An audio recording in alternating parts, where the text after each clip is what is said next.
Hello Year 11, so today we are going to be focusing on paper 1, as you can see, question 4. I'm kind of putting it like this, nice and large, so that when I can see my videos, I can see where they are. So today we're going to be focusing on paper 1, question 4, okay? So it says, we already highlighted when we first started doing the walking talking marks, the lines that we need to use and actually a tiny bit of the focus of the question. So it started with focus is part of your answer on the second part of the source from line 24 to the end. And if we go back, we actually already bracketed or separated that section of the text. A student said, I wasn't at all surprised by the disappearance of the stranger child at the end of the extract. The writer has left us in no doubt that she is just part of Rose's imagination. To what extent do you agree? Now, they always give you 3 bullet points. In your response, you could consider the disappearance of the stranger child, evaluate how the writer presents the stranger child, and support your response with references to the text. Now, I don't tend to use that unless I'm really struggling, because again, very much like with the structure question, very much like with the language question, I know what I need to do in this question. I know the skill that's being tested. I know how to put my paragraphs together, and therefore, sometimes actually when people write about just the impressions and then they write about the technique and then they might put the reference at the end, they follow those bullet points one for one. They don't actually write a really good answer. Now, the main skill that you are being tested on this question actually is this idea of evaluation. Okay, so evaluation is saying to how well or to what extent something has been done well. Now, one of the things that sometimes pupils do in this question is to suggest ways that the writer could improve the piece of writing. That is not what they're asking you to do here. They're asking you to engage with the statement that you've been given. Quite often is actually the easiest thing to do is to agree with that statement. They're not giving you a statement that you have to disagree with. And is then actually evaluating, is talking about the way that the writer is being successful at achieving actually what's being mentioned in the statement. How effective, how successfully has the writer managed to do those things?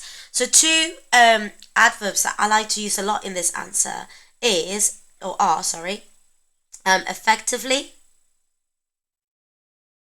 and successfully. Okay, so I tend to use those adverts regularly in my piece of writing to suggest and to show the examiner, again, sometimes you just want to make it really easy for the examiner to see that you are doing what is expected of you.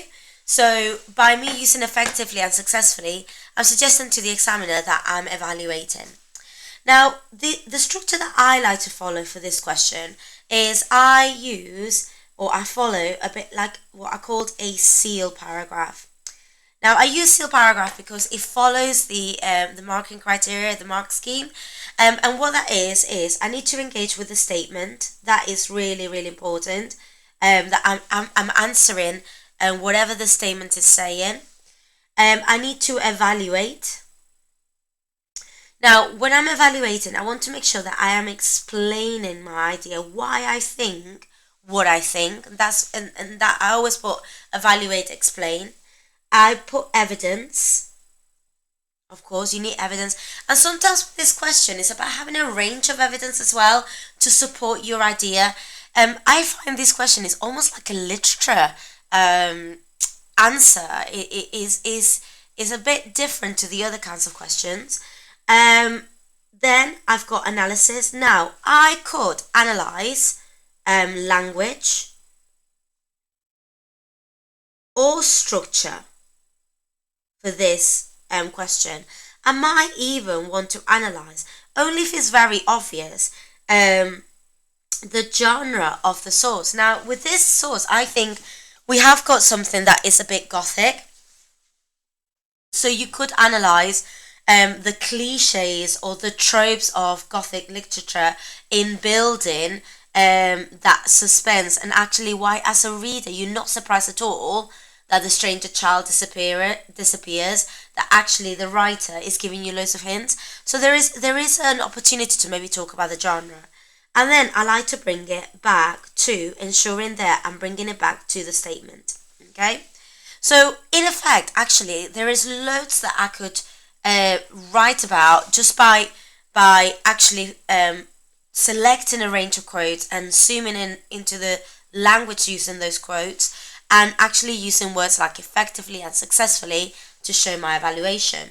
Now, one of the things that you also have as a bit of a guidance or support in your on your cheat sheets is that um, over the years, whenever I've had people saying to me, Miss, I've written one seal paragraph, I've written about this, I've written about the characters, or I've written about the settings, that then they run out of ideas and they don't know what else to pick on.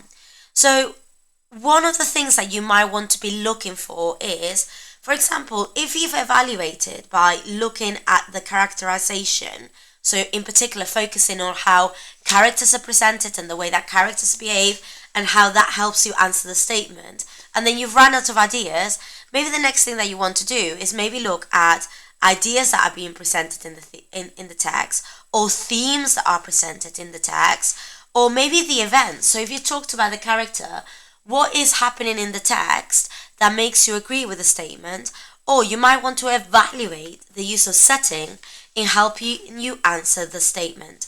So ultimately, because you want to do, or you want to write like 3 to 4 seal paragraphs. Now remember, this is a 20-mark question, so you have to write substantially. You should be writing for about 20 to 25 minutes on this question. You want to have a range of ideas that you can talk about and analyze. Sorry, not analyze. So we're going to look at the extract, and as I'm looking at the extract, I'm going to be highlighting things or that I noticed. Now remember, there are loads of things that you could be writing about, so my list or things that I'm analyzing is not exhaustive. So just bear that in mind. I'm a great believer that, for example, if you are someone that is struggling with time, if you notice something straight away, so imagine a little girl was sitting back on her heels beside a clump of daisies that grew against the fence. She had her back to Rosie and was holding tied to the handle of a large wicker basket that stood on the ground beside her. Cara seemed unfazed. Now, if straight away you're thinking, oh, that straight away to me hints that I'm not surprised that the child has disappeared, because one of Rose's children, Cara, can't even see it. So that suggests that the child is not there. And you are somebody that struggles with time. I start writing my paragraph then, okay, and then I look for my next idea, and then I carry on writing. So read a bit, write a bit, if timing is usually your issue. So let's have a look at the kind of things that we could write about. So, a little girl was sitting back on her heels beside a clump of daisies that grew against the fence. She had her back to Rosie and was holding tight to the handle of a large wicker basket that stood on the ground beside her. Cara seemed unfazed by the girl's presence and continued to move, engrossed along the row of plants. Now, I think this is an interesting one. The fact that Cara, I'm going to highlight it, sorry. The fact that Cara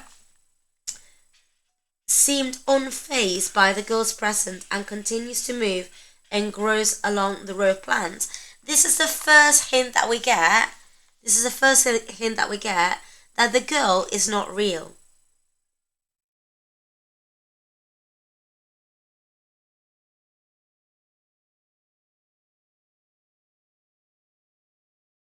The fact that Cara, the other child in the story, is not actually reacting, so not reacting to another child being there, suggests that the child is probably, like it says in the question here, the writer has left us in no doubt that she's just part of Rose's imagination. So it suggests that the child is a figment of Rosie's imagination. That it is not, the child is not there at all. Rosie bent forward to look through the clearest of the panes and peered closer. The child was small, maybe around 8 or 9, although something in the tense hunch of her shoulders made her seem older. Her hair hung down her back in a matted, dusty-looking plait, and she was wearing dressing-up clothes, an ankle-length dress, a pinafore in washed-out greys and tans, like a homemade Cinderella costume. Now, actually, there's quite a bit here that you could start picking in terms of the way that the character is being presented. Now, there seems to be a bit of a theme. Now, we've got a little girl, and then we've got the child was small. Now, one of the things that the writer seems to really emphasize about this child is that the child, well, you've got a bit of a theme of innocence. I can't speak today. Theme, innocence. Now, this innocence, and I'm going to come back to this innocence in a minute, because I feel that is contrasted to something else later on, and actually that makes it creates an eerie kind of atmosphere, an uneasy atmosphere, and so I'm gonna come back to this idea of innocence. The other thing that you get in the text that does kind of link to innocence is this mention of a Cinderella costume, so this allusion to Cinderella. But not only do you get to, they talk about Cinderella, they also mention this idea of her carrying a large wicker basket, and the fact that she's got like a plait, her hair. One of the things that I feel this is a bit of a semantic field or words that are associated with fairy tales. And that's actually something that does link to innocence, because quite often in fairy tales we have young innocent characters or children that are possibly in danger. Now, by having this language of fairy tales associated with a child, it suggests that the child is not real, that the child is imaginary.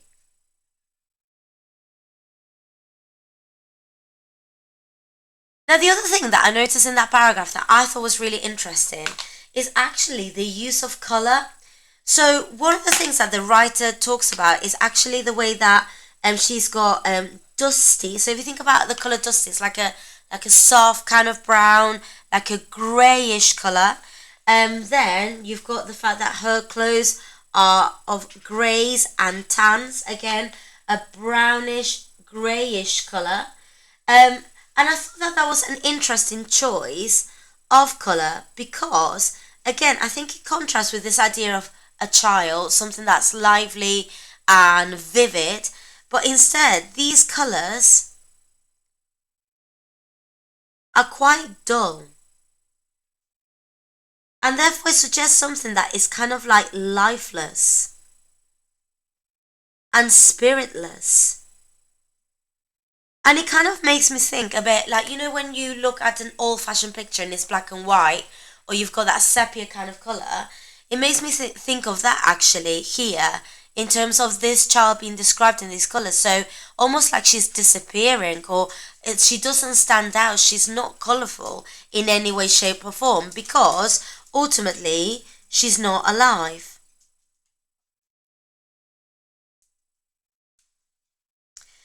Now, the next way that the writer, I think, does create the sense that all of this is in Rose's mind is quite quickly, actually, through the mention or the use of the rhetorical questions.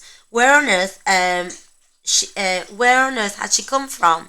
She must be the neighbour's child, but how has she got in? So, by using the two questions, or the two rhetorical questions there, what you have is, so I'm just going to put here questions, it creates a sense of confusion.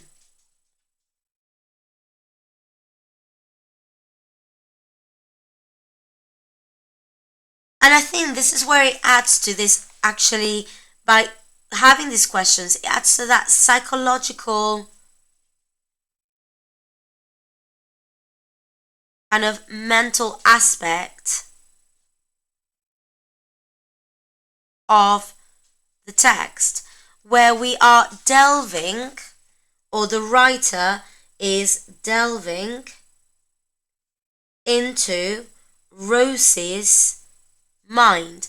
And by actually us getting in terms of what Rose is thinking and how Rose is feeling, that actually suggests that a lot of this is probably in her mind. The next thing that's quite interesting in terms of the setting is the way that the garden is being described. The wooden fences that separate the garden between each of the houses in the terrace were high, surely too high for a child to climb. Now, one of the things that you've got here is that the writer is highlighting the logical inconsistencies.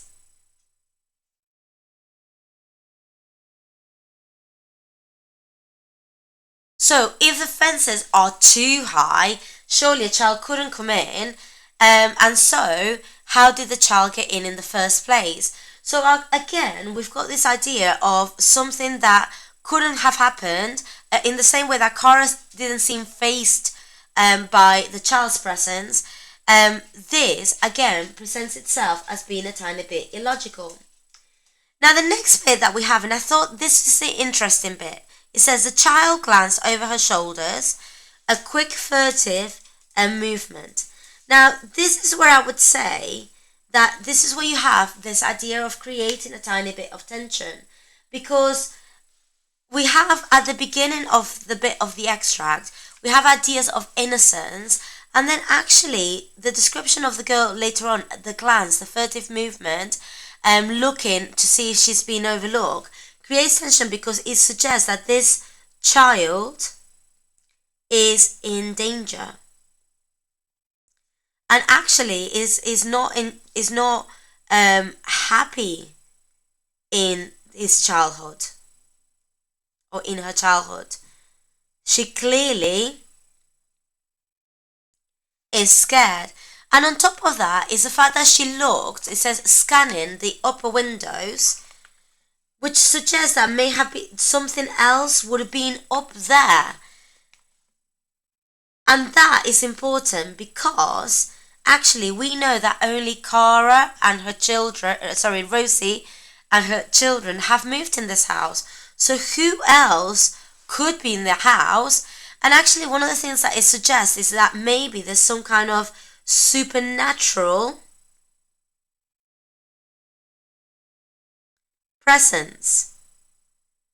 Now, if I was going to talk about the supernatural presence, what I might say though, that is not maybe everything is necessarily in Rosie's head. So you might kind of suggest that aspects of it are, or if you wanted to disagree with the statement, you might talk about the supernatural aspects of the source.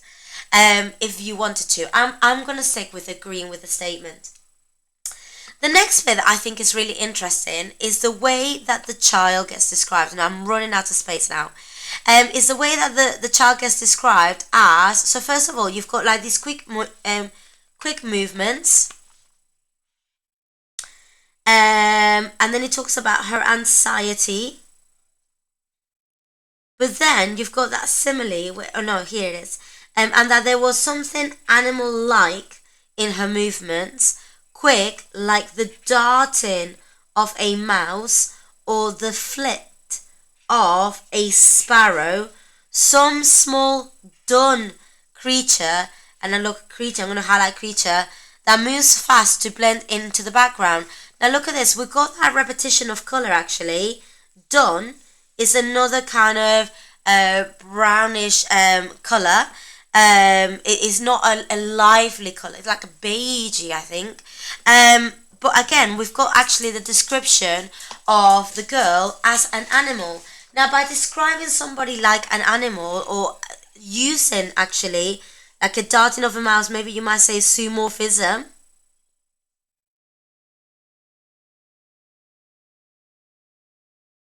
That's suggesting that there's something actually unearthly about this child, that she is maybe an apparition,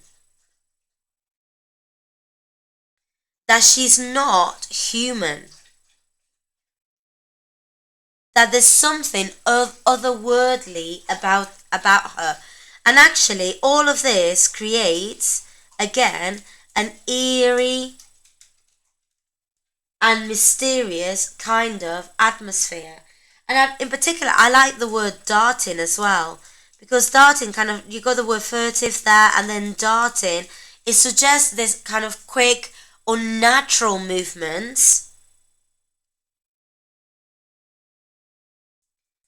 And this is when I was saying that I was going to go back to that innocence. That innocence is kind of lost here in the anxiety and worry of the child, and that description of her animal-like behavior suggests that the child has lost that innocence. So there's quite a lot there actually that you can start looking at. So I've got character, I've got events that are happening, I've got a bit of ideas that are being presented, like a child behaving like an animal, or ideas about childhood being lost, or ideas about the supernatural. There's loads there. Let's go towards the end then. So something wasn't right. Here she had seen distress in those eyes. Now look at that motif, distress. It keeps on being mentioned. Okay. Rosie returned away, dried her hands hurriedly, and slipped on her flip-flops. She would go gently, raise no challenge about her being in the garden, but say hello and try to find out what was the matter. Maybe she pointed out that her mother would be worrying where she was. She could persuade the girl to let her take her home. But when she stepped outside, the child was gone. Now, one of the interesting things that you have here is you have actually that change of focus to Rosie's thoughts, the things, the proactive things that she wants to be doing. And all of a sudden, for a few lines, we're not thinking necessarily about what the child is doing, but about how how Rosie is actually feeling. So one of the things that I might say about here is that you actually have got this third person narrative.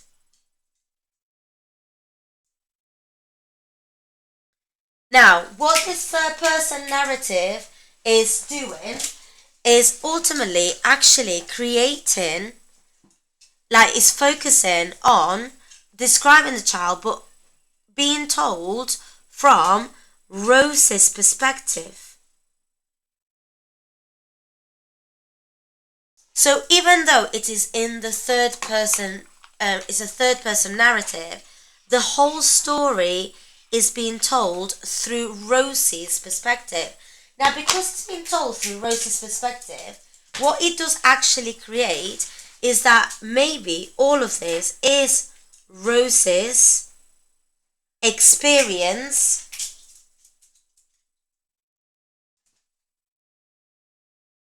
of the event. Sorry, it just got a bit across that. So you could actually talk about the writer's successful use of the third person narrative and how that is being told through Rose's perspective. We don't get to hear Kara's voice, we don't get to hear Sam's voice, we don't even get to hear the girl's voice. Everything is being described in terms of what Rosie sees and what Rosie experiences. And actually that helps me think that the writer has left us in no doubt that this is part of actually Rosie's imagination. One of the things that we have a lot around this child is the fact that the child is equally ambiguous.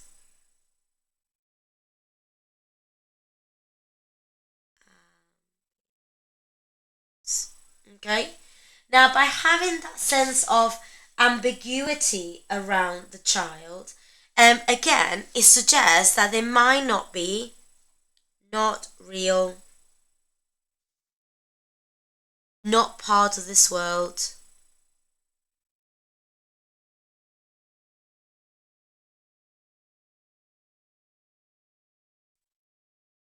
Okay, so as you can see, there is actually quite a lot that you could write about when it comes to this question.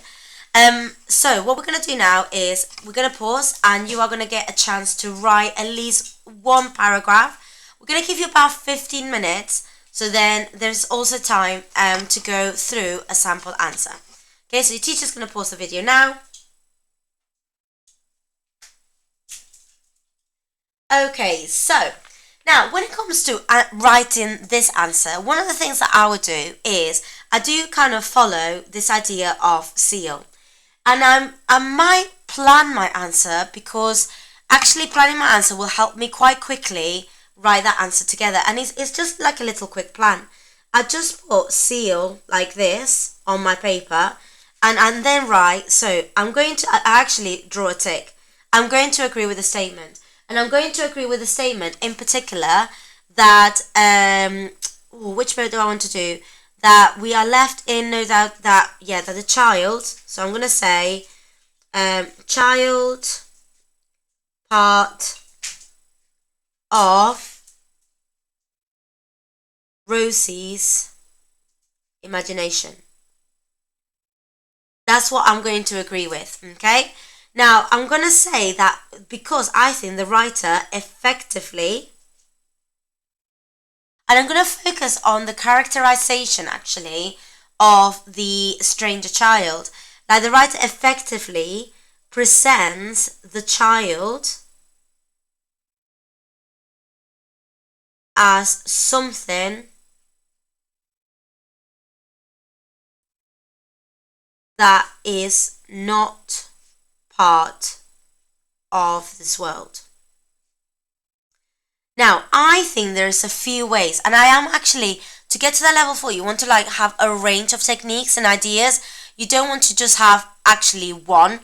Now, the way that I think the writer does this, and I'm going to link my evidence with my analysis, I think the writer effectively uses or mentions, uses ideas of fairy tales. And in particular, I think I get that, like the fact that she's carrying this large wicker basket makes me think almost like Little Red Riding Hood going into the woods. And then also the allusion to actually the way that the girl is dressed in like a Cinderella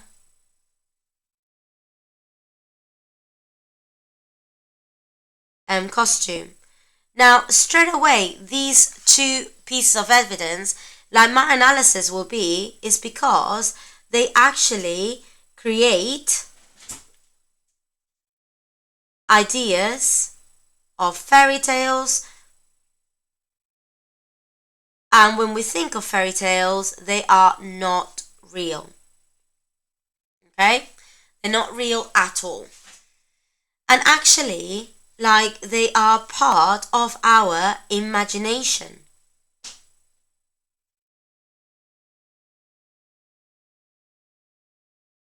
And so that straight away I think suggests that they're probably part of Rose's imagination.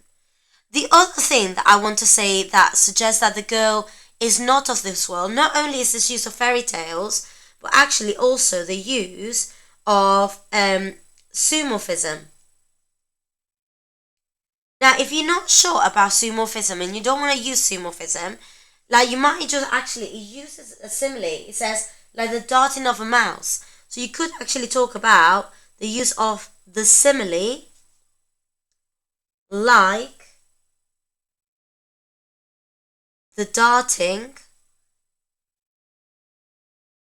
of a mouse. Now, this simile is comparing the girl to a creature, to an animal, okay? And by doing so, it suggests, okay, by comparing her to an animal, that she is not human, or there's something not human about her. That she is maybe, I might say something along the lines, what did I write in my notes? I'm just going back to my notes. That there's something unnatural about her movements.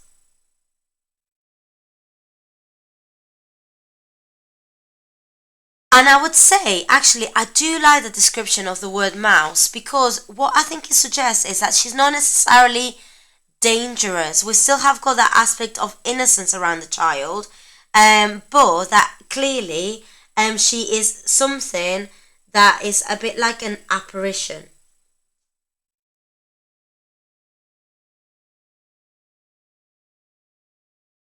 And finally, I might actually also talk about the fact that she's described as a small, dun creature.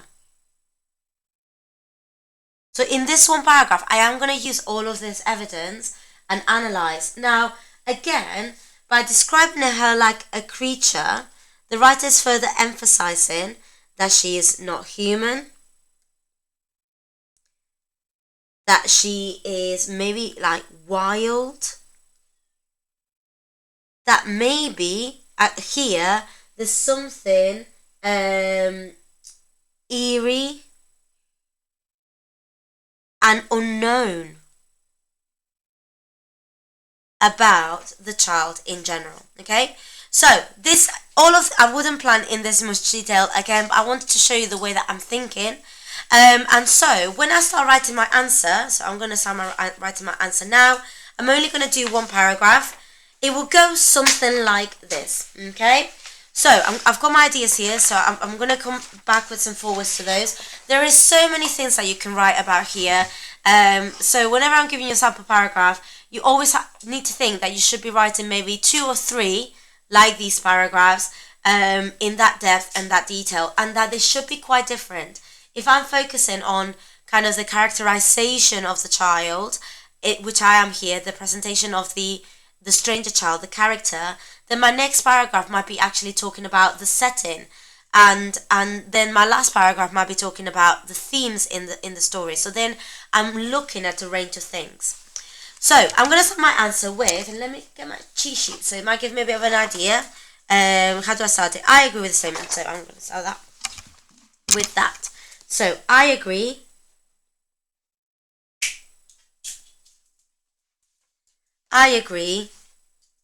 with the statement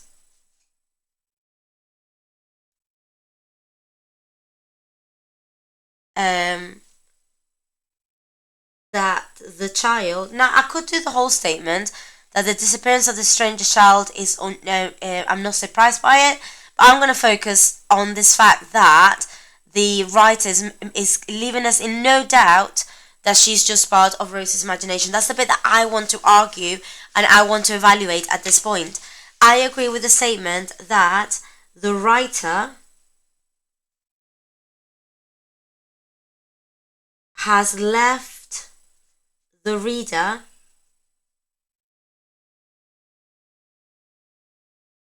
in no doubt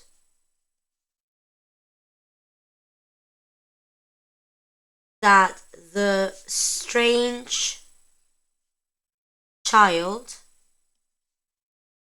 is part of Rosie's imagination. And why do I think that this? I'm going to write this now.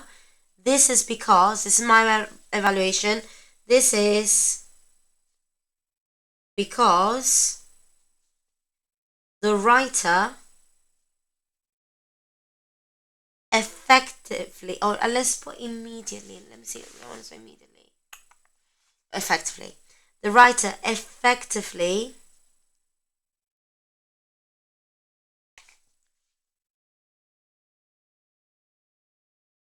describes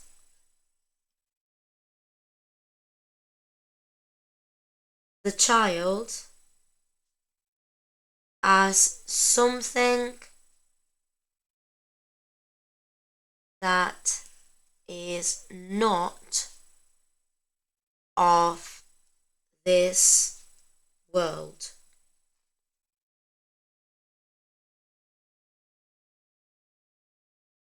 The writer successfully creates a sense of ambiguity around the child.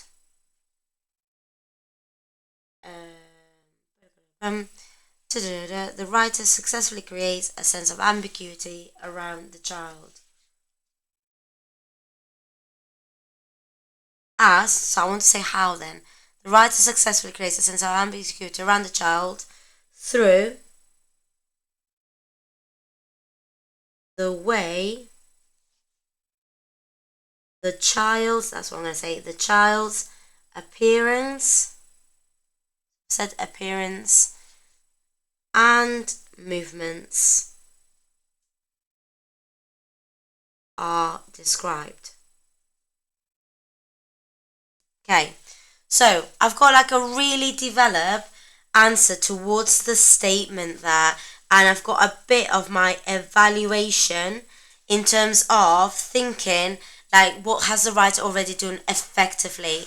So what I need now, that I need to put quotes and I need to put analysis to ensure that I'm talking and I'm also evaluating the methods that the writer has used. So I'm going to start first of all with using this idea of fairy tales. So all of this now, guys, is going to be analysis. The writer uses, no, the writer, not uses, I don't want to say that.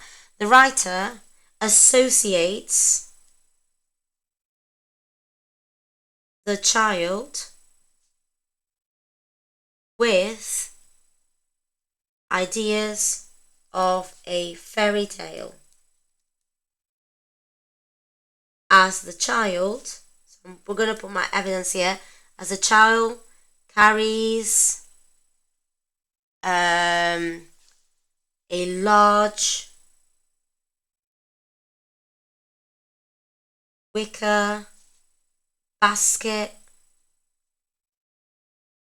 and her clothes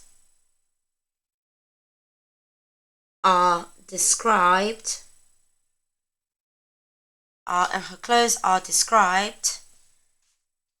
as a home made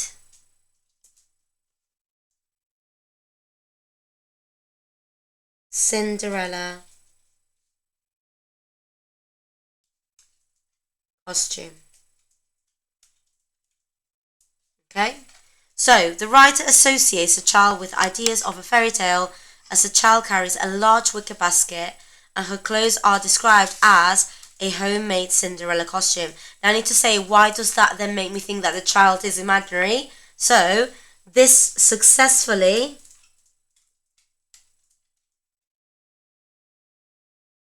suggests that the child is imaginary because fairy tales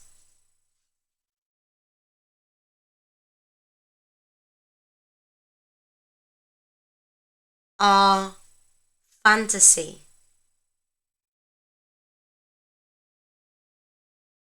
and they are about magical creatures.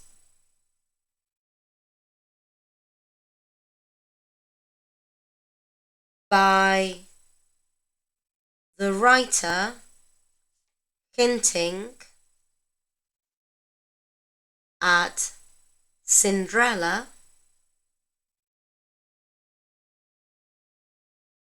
it immediately suggests that the girl is not real. Now, because I want to say more things, so I get more marks. Furthermore, and I'm going to go now to analyze like the use of the animal imagery. Furthermore, comma, the writer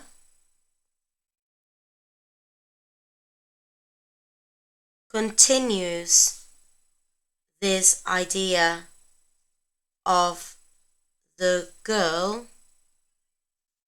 not being of this earth by using the simile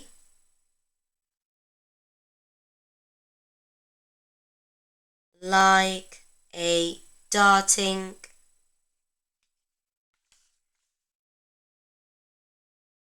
like the darting of a mouse. Now again, I'm going to zoom in on bits. The use of the verb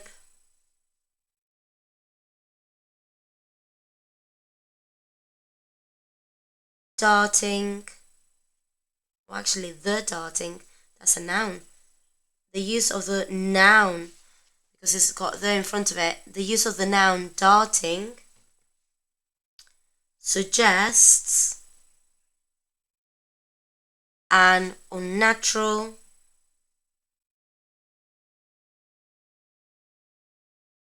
movement and so it makes the girl appear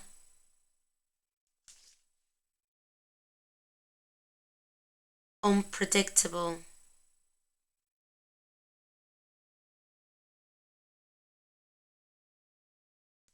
Now, why does that make me think that then this is all part of Rose's imagination? Unpredictable. So this suggests that there is something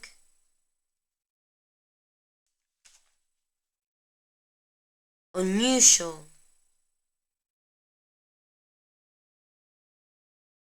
about the girl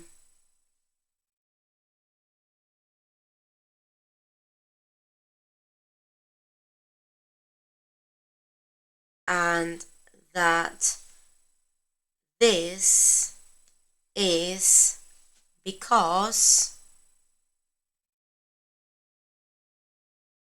Rosie is imagining her. Now, I haven't got much more space in terms of that one, but one of the things I like to actually say is the fact that all of this is part of the Rose's tiredness and part of like almost like psychologically struggling with maybe the move of the home to the new house. Now, as you can see, this question is all about really explaining your answer. When you evaluate, and I've written loads, and the best answers in the exam that get into a level 4 is the way that the child really explains and are quite perceptive in terms of what they say is effective at agreeing with the statement. You want to be writing in detail and explaining in detail your ideas for this question rather than rushing it and just writing one paragraph. Now, I've mainly focused on this paragraph on the representation of the character of the girl. But like I said, there's other things. Could maybe my next paragraph might be about the third person narrative that is told through the perspective of Rosie's kind of eyes. And that would be my next idea. And then I might talk about, I think a perceptive idea is talking about that use of color, because it suggests almost like an old picture, and then again suggesting how the girl is not maybe something of this world, of this time, that she's of a different time. The other thing that I didn't actually mention is the fact that I circled it, but I didn't then comment on it, that Rosie registered that the girl was left-handed like herself. Like sometimes when we ourselves are feeling anxious, we project on other people. So I may have also written about the way that Rosie's own anxieties are being projected on to the child, and that's why the child is behaving in an anxious way, in the same way that Rosie is behaving in an anxious way. Okay, well, I hope you found that helpful, and then we've only got paper 1 question 5 left to do.